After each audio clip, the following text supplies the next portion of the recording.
తూర్పు గోదావరి జిల్లా Rajahmundry reserve forest లోనే మకాం వేసిన చిరుత 2 వారాలుగా అధికారుల వలకు చిక్కడం లేదు. చీతాని పట్టుకునే ప్రయత్నాలు ఎన్ని చేసినా ఫలించడం లేదు. రోజు రోజుకి తన దిశని మార్చుకుని తప్పించుకుని తిరుగుతోంది.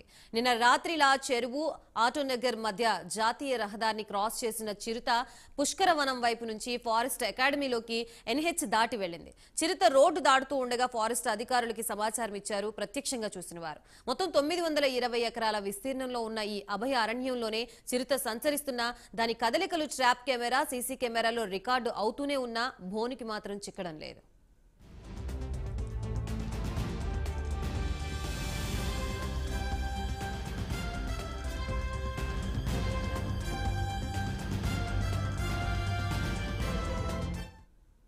డిఎఫ్ఓ భరణి నేతృత్వంలో చిరుతని పట్టుకునే ప్రయత్నాలు ముమ్మరం చేశారు. 6-7 చోట్ల బోన్లు ఏర్పాటు చేశారు. రాత్రి వేళల్లో అడవిలోనే తిరుగుతూ పందులు కుక్కల్ని తింటోంది.